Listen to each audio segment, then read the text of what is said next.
My sister slept with my fiancé 3 weeks before our wedding. So I took the only man she ever obsessed over and made him fall in love with me.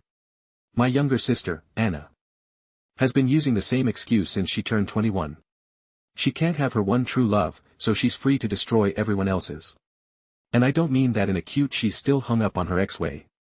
I mean, if you're happy, she'll find a way to make you unhappy and blame it on her sad love story. Is there one real love? She met a guy named Ryan at a college party 4 years ago. They hooked up once and he never called. So that became her origin myth for being a piece of trash. It began with her best friend since kindergarten, Jess. Anna spent the weekend at Jess's apartment and by Monday Jess's boyfriend was texting Anna good morning. When Jess discovered them together in her own bed, Anna replied, "You don't understand what it's like to lose your soulmate." Jess never spoke to Anna again. Then came our cousin's engagement celebration. Anna arrived in a dress that cost more than my rent, drank champagne and cornered the groom in the restroom. His exact words later. She kept saying, I reminded her of someone special. Thank God he pushed her away and informed his fiancé right away. What about Anna? She cried to our parents about how seeing happy couples caused her grief. Mom treated her to a spa weekend to help her heal. By the time I met Ryan, I was familiar with the drill. I excluded him from family dinners, removed Anna from my social media accounts and informed him that my sister was going through a difficult time and needed space. For 2 years it worked. We got engaged last spring.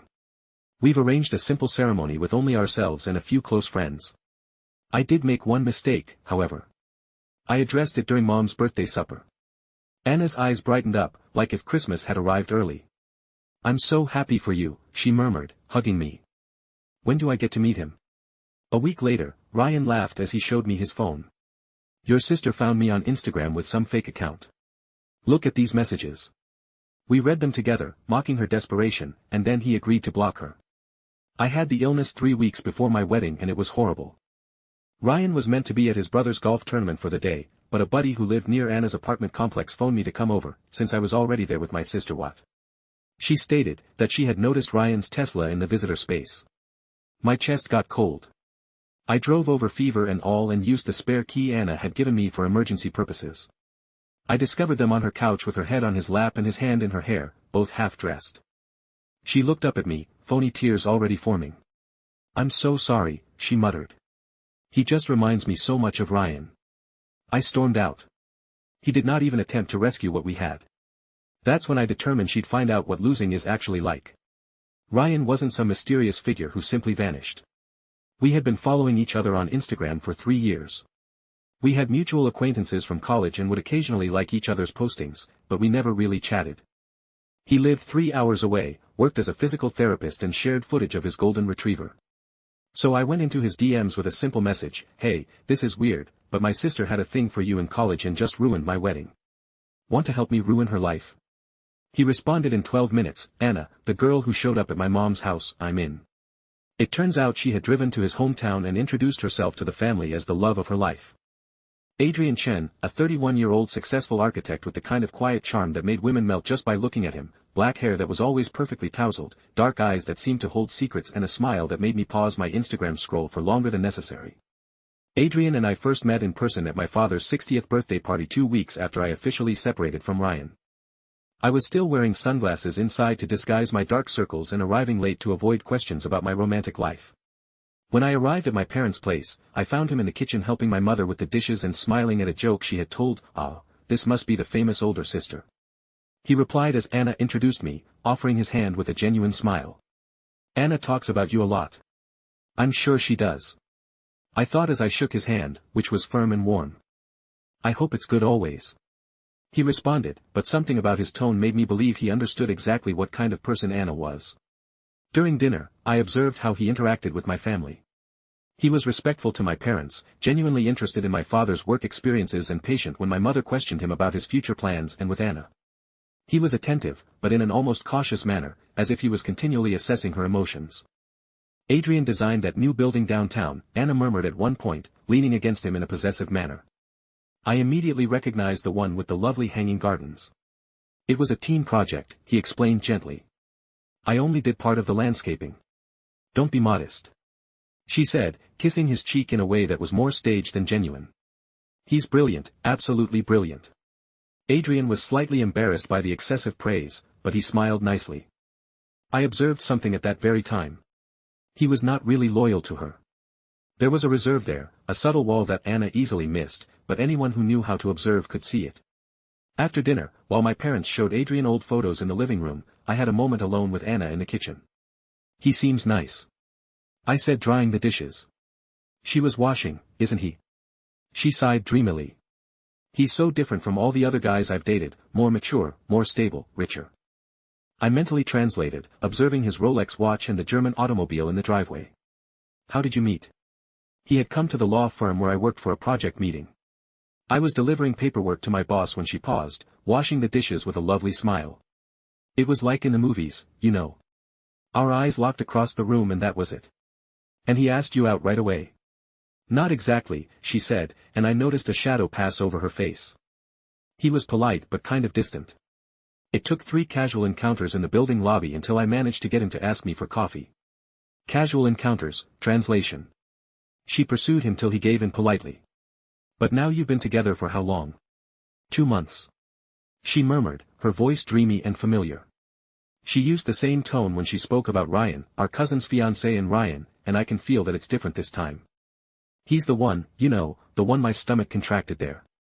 It was again Anna's story about finding the one, which she repeated every time she became obsessed with someone, and it always ended the same way: another person was injured and Anna found a reason to justify her actions. That's great, Anna. I lied, trying a smile.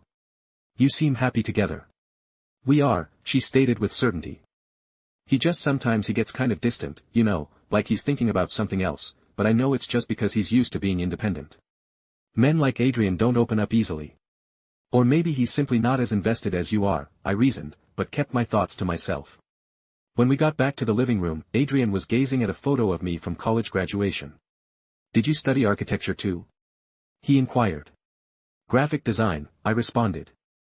But I've always been interested in architecture, mainly urban sustainability. His eyes brightened up. Really? It's a fascinating field. Are you familiar with Barca Engel's work? Via 57 West is one of my favorite projects.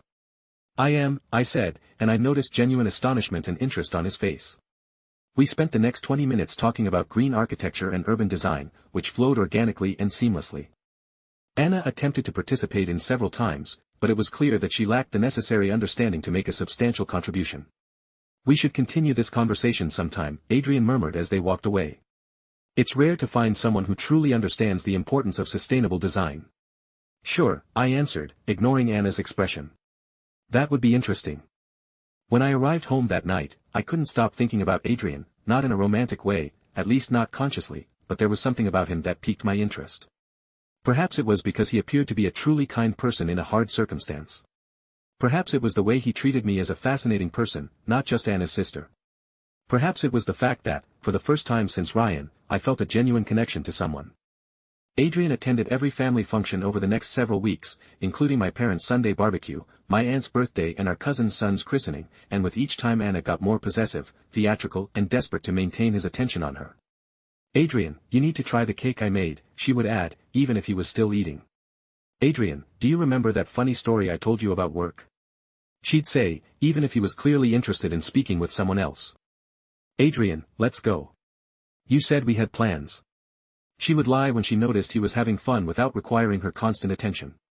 And Adrian? Adrian was too polite to say anything, but I could see the frustration in his eyes, the way his jaw tensed when she interrupted him, how he would pause before responding when she asked an obvious question about something they had already discussed, and how he would look around for an escape route. When she began one of her dramatic work stories, my uncle's barbecue was where everything began to shift. Anna was telling a group about how she salvaged an important case at work translation. She had photocopied documents that someone else had created. Adrian softly moved away from the gathering and sat next to me on the porch, nice place to get away from crowds. He said, looking at my uncle's garden. It's been my favorite refuge since childhood. I told him when family gatherings got too intense. He laughed. I imagine you have many stories, more than I'd like. I acknowledged large families have their advantages and disadvantages, and having a sister like Anna, that must be interesting. Something about the way he stated it drew me in. Interesting is one word, she's very intense, he carefully stated, passionate about everything she does. That's a diplomatic way to put it. We sat quietly for a bit watching the youngsters play in the garden. Can I ask you something? He asked last. Sure, what happened with your engagement? Anna mentioned you were engaged, but my stomach contracted. It didn't work out. Sorry, I shouldn't have asked. No, it's fine, I breathed deeply. Actually, it was Anna who ended the engagement. Adrian gave me a puzzled look. What do you mean?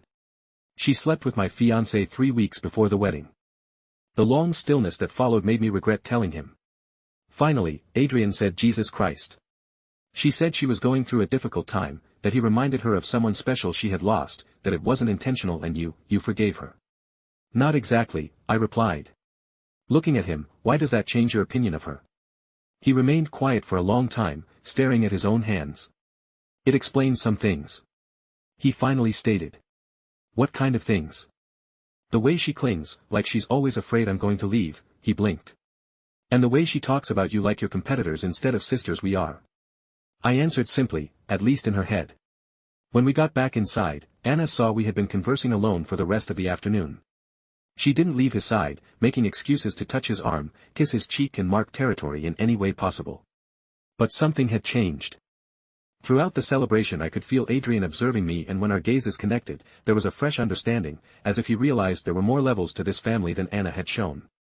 That night, when I arrived home, I discovered a friend request on Instagram. Adrian Chen wanted to follow me. I accepted. 2 hours later, I received this direct message. Thank you for the conversation today. It was enlightening.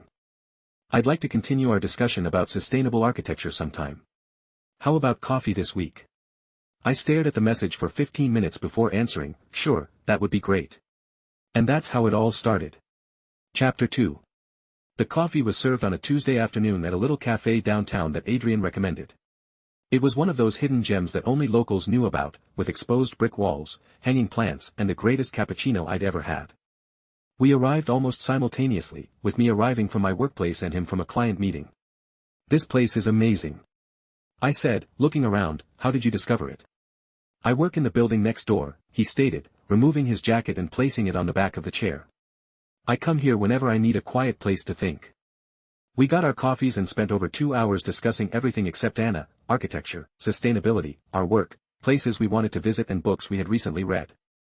The talk flowed so naturally that I forgot I was actually going out with my sister's boyfriend. Adrian possessed an intelligence that did not require proof. Instead of simply waiting his turn to speak, he asked meaningful questions, listened carefully to the responses and expanded on ideas. It was refreshing after months of dealing with lawyers and clients who spoke more than they listened. Have you ever thought about going back to school? He inquired when I revealed my previous interest in urban landscaping. There are some excellent graduate programs that combine graphic design with urban planning. I've thought about it, I admitted, but with everything that's happened recently, I don't know if it's the right time for big changes. Sometimes, big changes are exactly what we need, he said, especially after unplanned changes. Something in the way he said it made me believe he wasn't simply talking about my circumstance. Are you speaking from personal experience? He gave a melancholy smile. Let's say the last year has been educational. In what sense? Adrian was silent for a minute, turning the cup in his hands. Have you ever found yourself in a situation where you know you should leave but don't know how? My heart began racing quicker. Are you talking about work? Not exactly. The stillness that followed was full with implications. I realized I needed to shift the subject because we were entering perilous area. Instead, I heard myself ask, what's stopping you from leaving? Guilt primarily, he sighed. When someone invests so much in you emotionally and physically, it's hard to just give up, even when you know it's not sustainable long-term, even when you don't feel the same. Our gazes locked across the table and the entire world seemed to stop, especially when you don't feel the same, he added gently. It was at that point that I should have stood up and fled. I should have explained that discussing his relationship with my sister was inappropriate, should have remembered all the anguish Anna had caused and resolved to be a better person. Instead, I stretched out to touch his hand across the table. That must be difficult, I replied. Adrian glanced at our clasped hands and did not draw away. More difficult recently. Why? Because I met someone who reminded me what it's like when a conversation doesn't feel like work. My heart was racing so fast I was sure he could hear it. Adrian, I know, he replied swiftly. I know it's complicated, I know it's wrong, but I can't stop thinking about you since that barbecue. I jerked my hand back immediately, aware of where we were and what we were doing. We can't, I know, he reiterated, but that doesn't change the fact that what? That you're the first person in months who makes me want to be a better version of myself. We sat silently for some minutes, each immersed in our own thoughts. Adrian finally motioned to the waiter and paid our bill. I should go, he replied, getting up. Adrian, wait. He paused and glanced at me. Anna is my sister, I said, but the words felt inadequate. No matter how complicated our relationship is, she's still your sister, he said. I understand, do you understand? I understand that you're loyal even when the person doesn't deserve your loyalty. He grabbed up his jacket. It's one of the things I admire about you. After he went, I sat in the cafe for another half hour, stirring the last of my coffee and trying to understand what had just transpired. Technically, we had not done anything illegal, we just talked. But there was so much subtext in that chat that I felt as if I had betrayed Anna, which was insane given what she had done to me. That night I got an SMS from Anna. Adrian said, "You guys had coffee today. How cool that you're getting along." He seemed much more animated when he got home. I reacted neutrally, saying how lovely it had been to talk about architecture, but her words lingered in my thoughts. He appeared animated. What exactly did that mean? Throughout the next 3 days, I tried to maintain my distance. I didn't react to Adrian's Instagram messages, avoided family gatherings where I knew he would be and pushed myself to concentrate on work. But he had planted a seed in my mind, not just about him, but also about Anna. For years, I assumed that Anna was merely intense or passionate, but the meeting with Adrian revealed something I had previously denied: Anna wasn't simply intense. She was manipulative, calculated and destructive. For the first time in my life, I wanted to do to her what she had always done to me. The opportunity arrived 2 weeks later, on our parents' wedding anniversary. My mother had encouraged everyone to dress up for photos, even though the gathering was modest, with only close family and a few intimate friends. I carefully selected my clothing, a navy blue midi dress that complemented my figure without becoming overly noticeable. I planned to arrive a little late, knowing that everyone would already be there and that my arrival would not draw attention to itself. Adrian was in the kitchen helping my father with drinks. When I arrived, he wore a light blue shirt. That made his eyes appear even darker, and when he noticed me he grinned in such a way that my stomach flipped. "You look beautiful," he whispered quietly as I passed by to welcome my father. "Thank you," I answered, brushing my hand against his as I took a sip of water. During dinner, I sat strategically across from Adrian, 2 chairs to the left, close enough to join in talks with him, but far enough away not to appear conspicuous. Of course, Anna was right beside him, monopolizing his attention whenever she could. "Adrian, tell everyone about the new project," she murmured at one point, placing her hand on his arm possessively. "It's not that interesting," he admitted, visibly embarrassed by the attention. "Of course it is. He's designing a sustainable housing complex," she replied, ignoring his uneasiness. "For low-income families. Isn't it incredible? It sounds fascinating," I responded, gazing right at Adrian. "Are you using integrated solar panels or a geothermal system?" His eyes brightened up. "Actually, we're combining both. The challenge is making everything economically viable without sacrificing energy efficiency." "And what about landscaping? Are you incorporating urban agriculture or just aesthetics?" "Urban agriculture," he said happily. "Community gardens on the roof, collective composting, even a small orchard." "That's brilliant," I exclaimed, leaning forward with pleasure. "It must be incredibly complex to coordinate all these systems." We spent the next 20 minutes discussing the project's technical specifics. Anna attempted to participate several times, but it was clear she didn't understand even the most fundamental notions.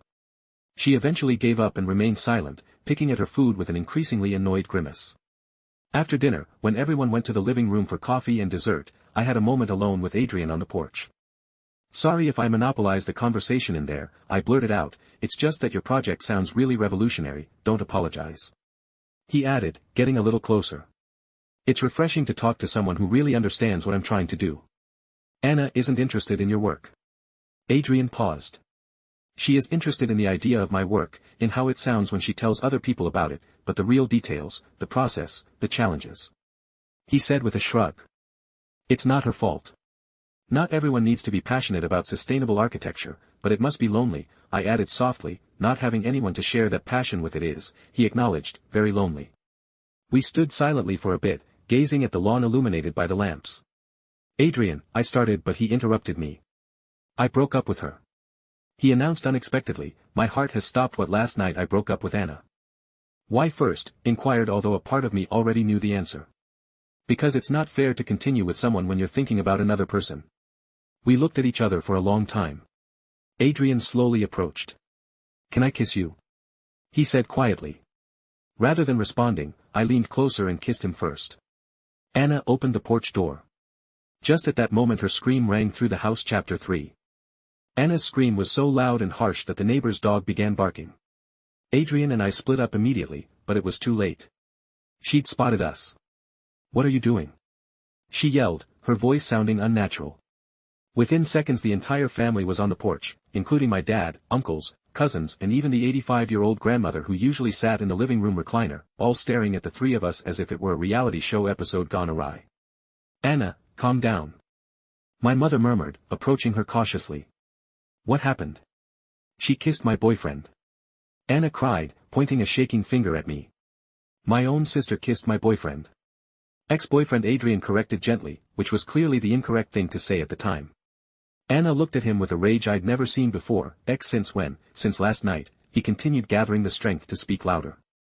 I tried to explain to you, but you didn't want to listen. You didn't break up with me, she exclaimed.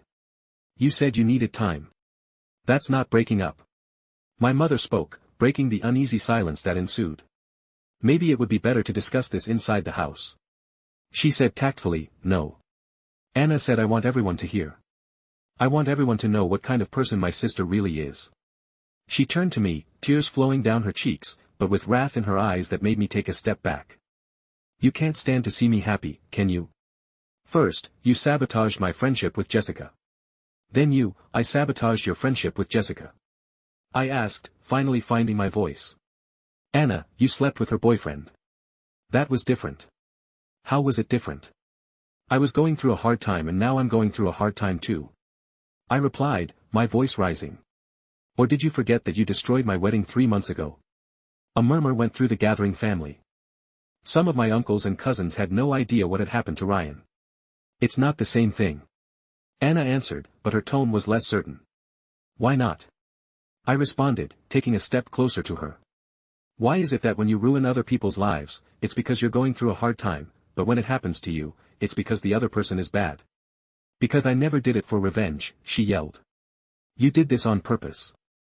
You seduced Adrian to hurt me, maybe, I acknowledged, and the entire family looked shocked. But you know what, Anna? Even if I had planned this, it still wouldn't be even close to everything you've done to me over the years. What have I done? She inquired, pretending innocence. Really, do you really want to have this conversation here in front of everyone? Yes, I do. Fine, I took a deep breath and turned to face our assembled family. Do you want to know what kind of person Anna really is? I'll tell you. No, my mother replied swiftly. Girls, this isn't appropriate. It is appropriate, I replied bluntly, because you've spent years turning a blind eye to her behavior and now you're treating me like I'm the villain in this story. I looked around at my family's inquisitive and ashamed expressions. When I was 16 and dating Brandon Morrison, Anna accidentally told him that I had hooked up with his best friend at a party. It wasn't true, but Brandon believed her and broke up with me in front of the entire school. That was a misunderstanding, Anna explained. When I was accepted to my dream college, I kept going, disregarding her. Anna called the admissions office pretending to be me and cancelled my enrollment. She said I had decided to take a gap year to find myself. I overheard many people whispering what? At once, when I got the internship at the architecture magazine, Anna showed up at their office and told them I was going through mental health problems and might not be reliable. They withdrew the offer. I was worried about you. Anna tried to excuse herself, and when I finally found someone I truly loved, I began with a trembling voice, someone who wanted to marry me and build a life with me. You slept with him 3 weeks before our wedding. The silence on the porch was overwhelming. So yes, I said, gazing straight at Anna. Maybe I kissed Adrian on purpose. Maybe I wanted you to feel a fraction of the pain you've caused me over the years. And you know what? I don't feel bad about it at all. Anna was crying now, but not from grief. They were tears of wrath. You're a liar, she exclaimed. You're making all of this up, am I? I asked quietly. I pulled my phone out of my pocket because I have the messages you sent to Ryan. Want me to read them to everyone? Anna's face turned white. Or would you prefer I show the screenshots of the conversations where you tell your friends how easy it is to manipulate committed men? My father approached. What's happening here? Can someone explain this to me properly? I can, answered my aunt, Sarah, my mother's older sister, who had always been known for telling people what they didn't want to hear. From what I understand, Anna has a pattern of sabotaging family relationships, and finally someone did to her what she always did to others, Aunt Sarah. My mother started. No, Linda. Aunt Sarah replied firmly, I've seen this happen for years. Remember when she told everyone that cousin Carla was cheating on her fiancé at the bachelorette party when Carla wasn't even there? That was a misunderstanding, my mother explained weakly. And when she accidentally dropped Diana's ring down the drain before the wedding, and the Jessica story. And now Ryan, Aunt Sarah shakes her head. Linda, at some point you need to stop turning a blind eye.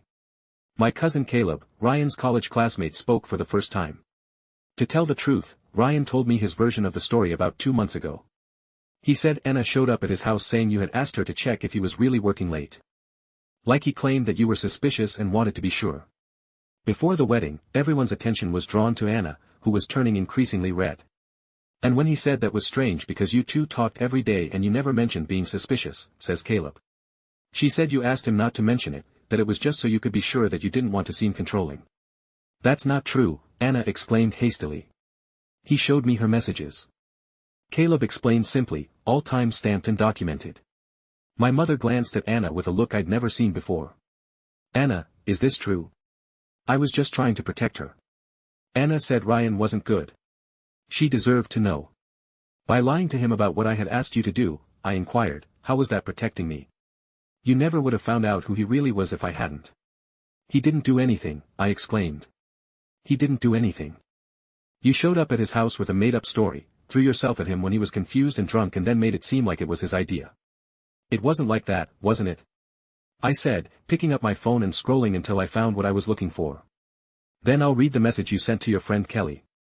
That same night, I cleared my throat and started reading. Mission accomplished, my sister's fiancé is easier to break than I thought. Some strategic lies, a little alcohol, and voila.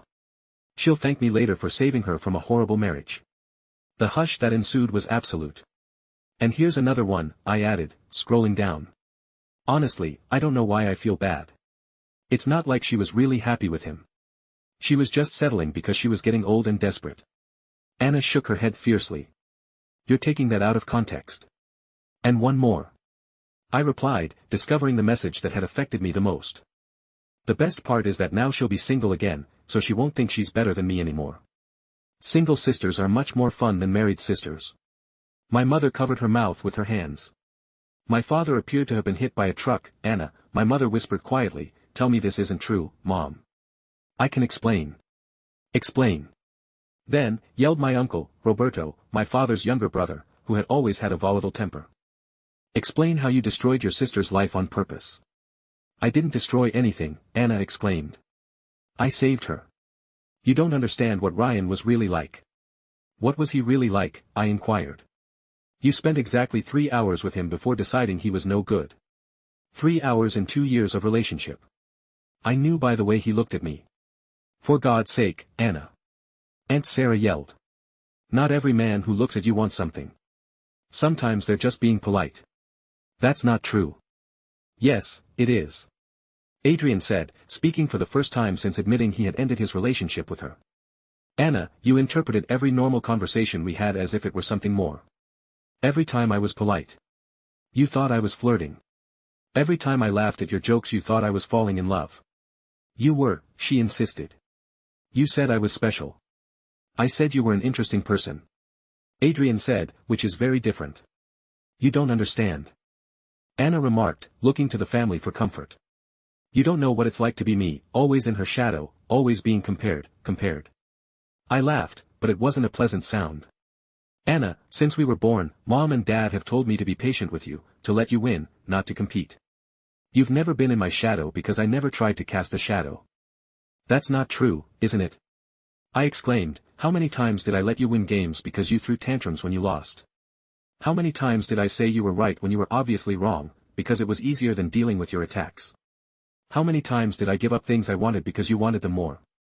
I looked around at my family, all of whom had spent years imploring me to understand Anna and be the understanding elder sister. And the first time in my life that I do something I want, something that makes me happy. She acts like I've committed the greatest crime in history. Because you did, Anna said you stole the love of my life, the love of your life. I exclaimed, Anna. You dated for 2 months, and most of the time you were complaining that he was distant because he was confused about his feelings. Adrian responded no, loudly enough for everyone to hear. I wasn't confused. I knew exactly how I felt. I wasn't in love with you, Anna. I never was. The sound that erupted from Anna's throat was almost animalistic. Then why did you start dating me? She inquired, her voice strained. Adrian breathed heavily. Because you were persistent and I thought maybe the feelings would come with time. But they never did.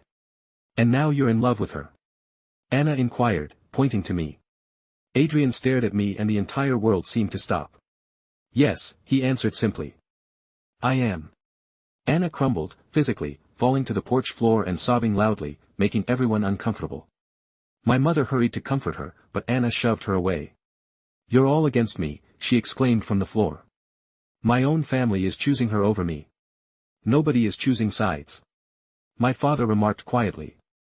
But, Anna, the things you've done, they have consequences. What consequences? I never hurt anyone on purpose, Anna grumbled. My cousin Diana, who had been quiet until now. You told my ex-husband I was having an affair 3 days before our reconciliation, because you were. I wasn't Diana, exclaimed. I was in couples therapy with a man who happened to be the therapist. You saw a photo of me leaving an office with a man and made up an entire story. I thought you didn't think. Aunt Sarah firmly stated you wanted to cause drama. And when you spread to half the city that I had lost my job, my cousin Victor continued. When I had only recently changed offices. You knew that, but you decided it would be more intriguing to report that I had been dismissed. That was a misunderstanding. And when you told my girlfriend that I had made comments about other women, Caleb went on when I had only said I thought the new employee was competent at work. One by one, members of our family began to share stories about how Anna had caused problems in their lives. Small falsehoods, exaggerated rumor, accidental misunderstandings always resulted in maximum drama. Anna grew smaller and smaller on the floor, recognizing that her support system was vanishing before her eyes. You're all against me, she said, but her voice had weakened. No, my mother calmly said, sitting on the floor next to her. We love you, Anna, but loving someone does not imply ignoring when that person harms others. I never hurt anyone on purpose, Anna said, but it sounded like a child telling a falsehood. She no longer believed, maybe not consciously. My mother responded gently, but impact matters more than intention. Dear Anna gazed around the family hoping to find at least one supporter. She found none. Finally, she rose slowly. Fine, she answered, wiping her cheeks. I understand. You selected her, as always, Anna. My father started, no, she responded lifting her hand. Everything is clear now. I've never had a chance in this family anyway. She turned to face me and for a brief time I saw something that resembled respect, recognition, or you won. She simply stated congratulations and then she left, leaving the entire family on the porch in complete silence. Chapter 4, My parents' wedding anniversary party came to an end when Anna left. People began saying their goodbyes in small groups, muttering about the drama that had just unfolded. Some offered me words of encouragement, while others seemed unsure what to say. Adrian stayed and helped to clean up as my parents processed what had happened. You can go home. My mother replied weary. Your father and I need to talk about some things. Adrian and I paused in the parking lot unsure what to say to each other. That was, he said, intense. I concluded, sorry, you had to see all that. Do not apologize. I'm delighted everything finally came out. He stopped for a moment. Are you all right? It was a simple question, but it made me pause and consider. Was I okay? I had just confronted my sister in front of the entire family, exposing years of manipulation and deceit and potentially destroying all hope for future reconciliation. However, for the first time in months, I felt light. Do you know what I believe I am? I replied honestly. For the first time in a long time, I am. Adrian smiled. Adrian smiled, may I take you to dinner tomorrow? This time it's for genuine, not as part of a scheme, just because I want to. I'd love that. That night alone at home, I tried to digest what had transpired. My phone rang several times with messages from cousins and uncles offering encouragement, some queries regarding specifics I'd spoken and a lengthy message from Aunt Sarah expressing her pride in me for finally standing up for myself. There were no messages from Anna. Dinner with Adrian the next day was very different from our first coffee. There was no deception, no concern about doing something improper, simply two adults who had been through something difficult together and wanted to get to know each other better.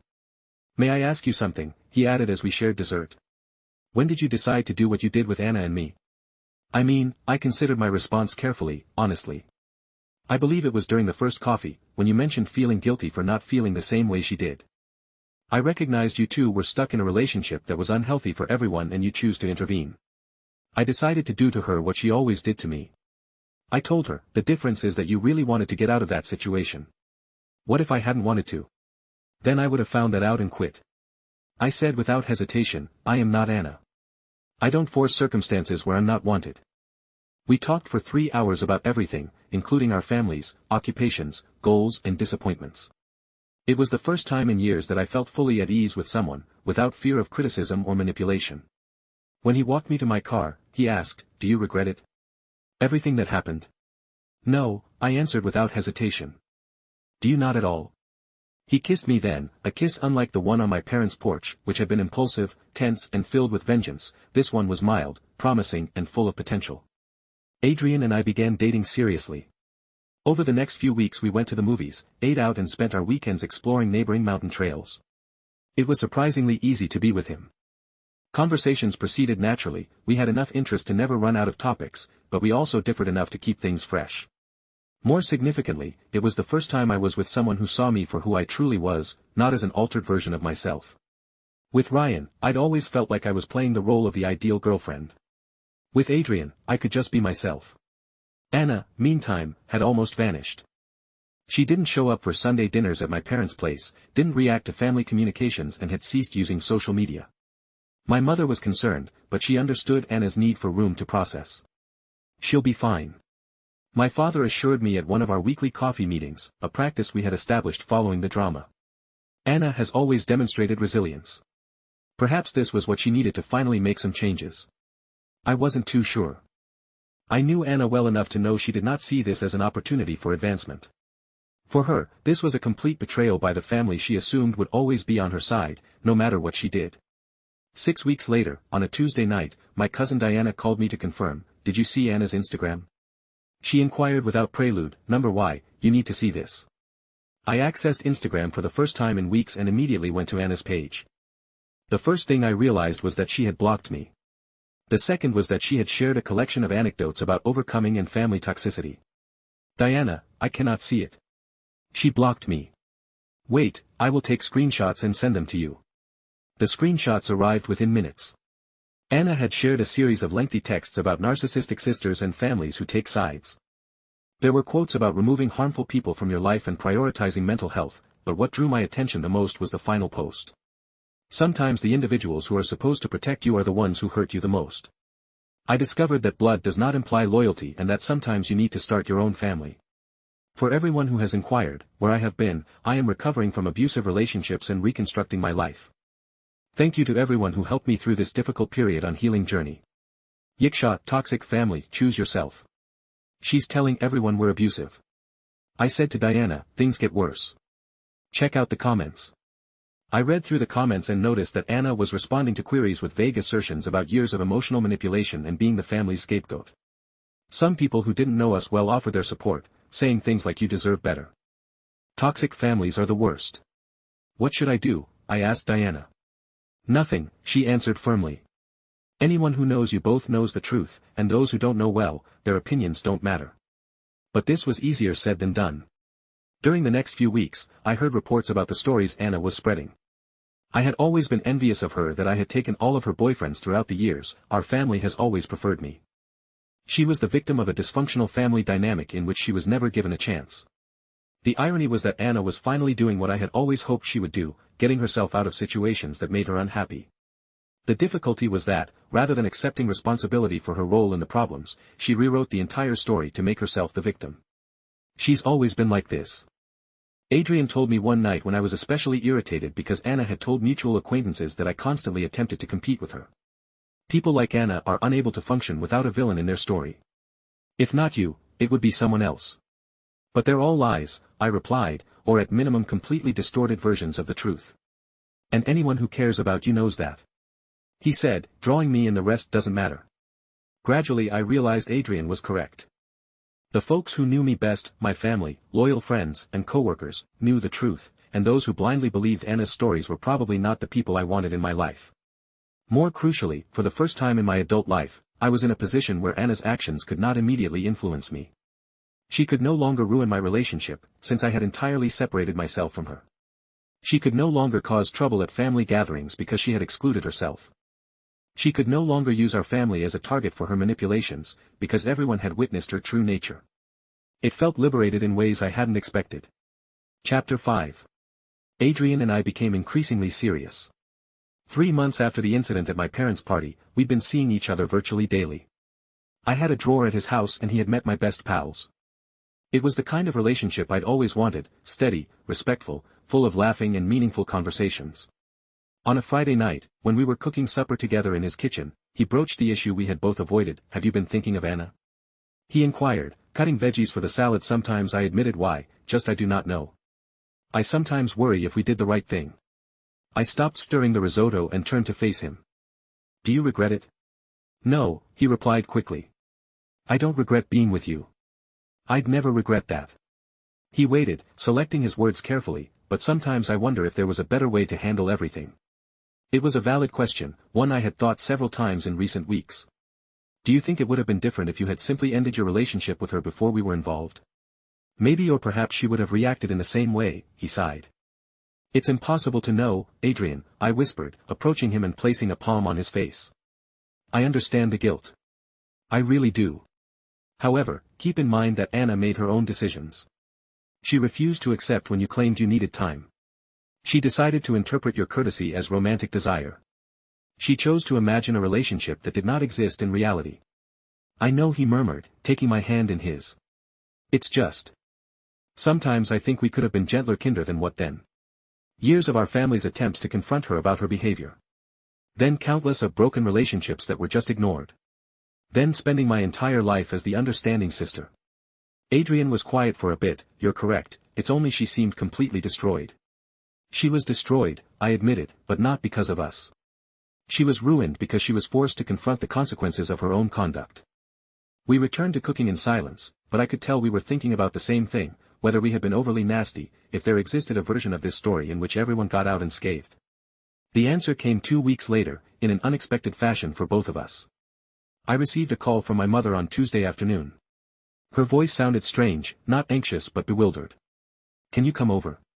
she inquired. "There is something I need to show you." When I arrived at my parents' place, I discovered my mother and father seated at the kitchen table, a mound of papers between them. "What is this?" I asked, sitting down. "Letters," my father stated simply, "from Anna to those she harmed." I looked closer and discovered they were handwritten letters, each with several pages and different names on the envelopes: Jessica, the ex-best buddy; Diana, our cousin; Ryan is my ex-fiancé; even Adrian. "She brought these this morning," my mother said. She stated she was in therapy and her therapist suggested she send apology letters to everyone she had affected. She won't send them all, some are just for her process, but she wanted us to see them and I inquired carefully. She accepted responsibility for everything," my father added, seeming shocked. "No excuses, no justifications, no attempting to diminish it." My mother shoved one of the notes towards me. "This one is for you."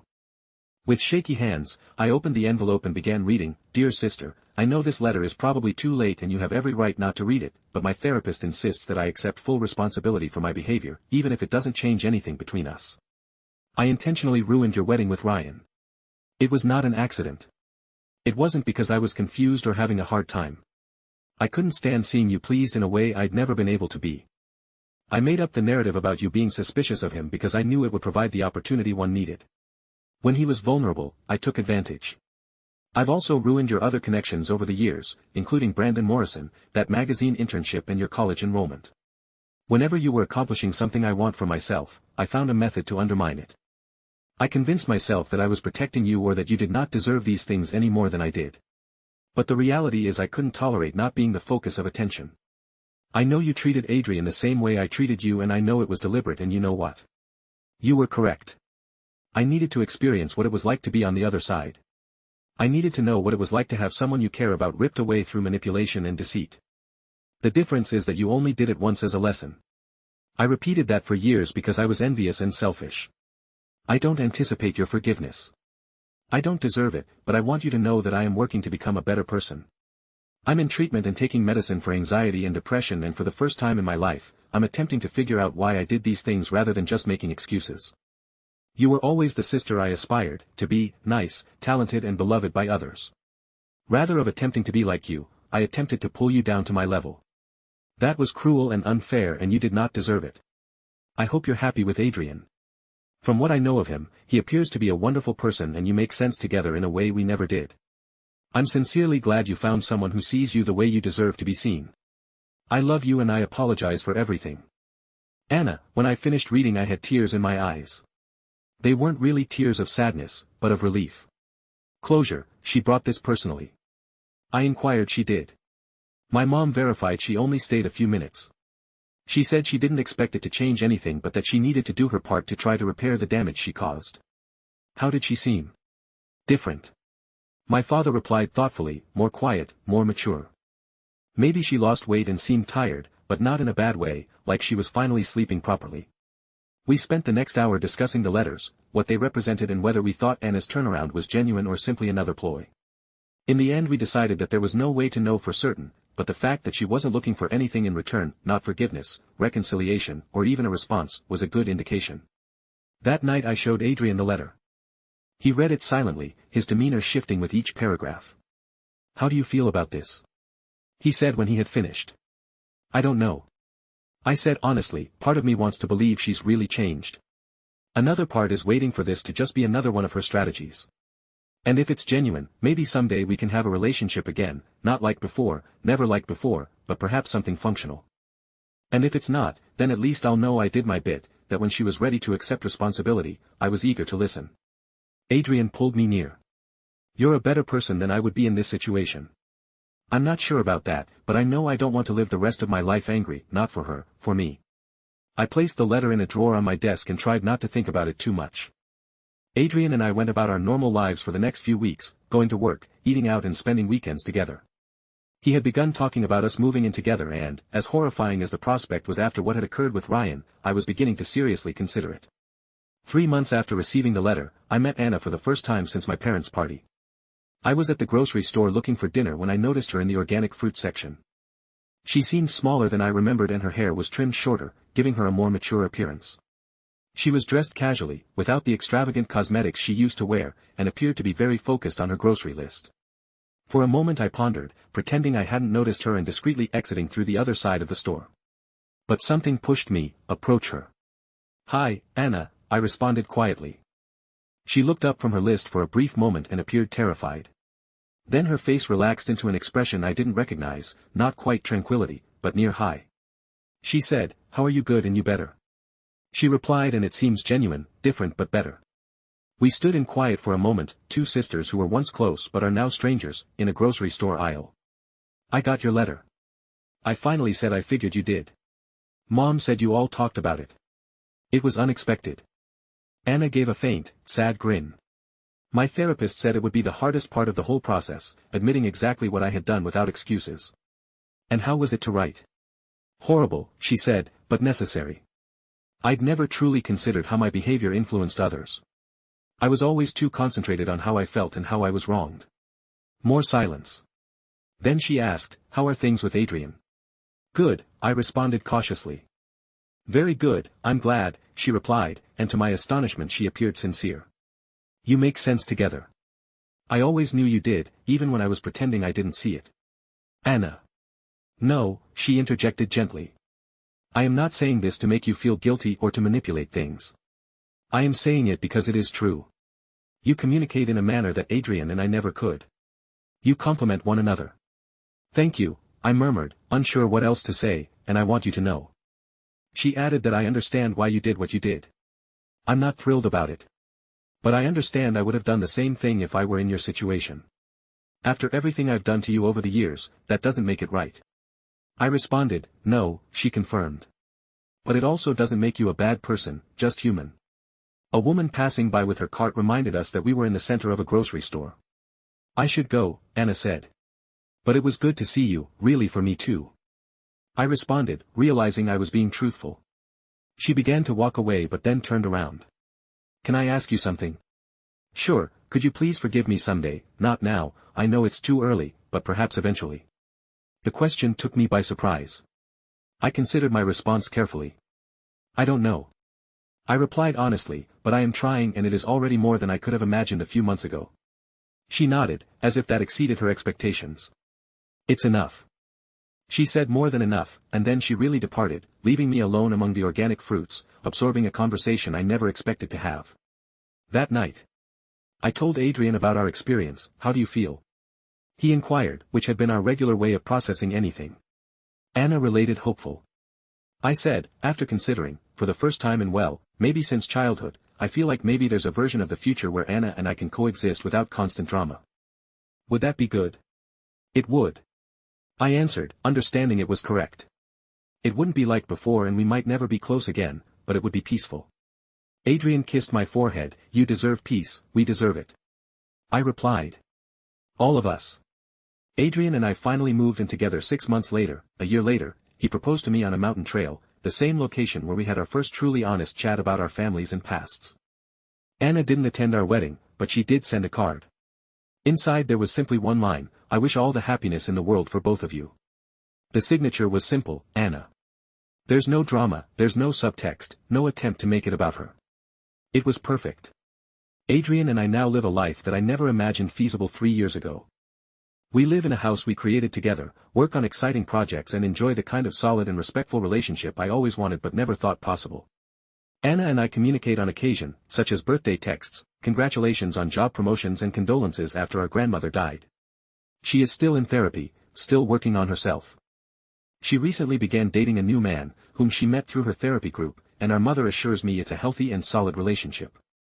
We will never be as close as we were as kids. There is too much water under the bridge, too much suffering was caused on both sides, but we've achieved a point of mutual peace with cautious respect of love from a distance, and sometimes it is enough.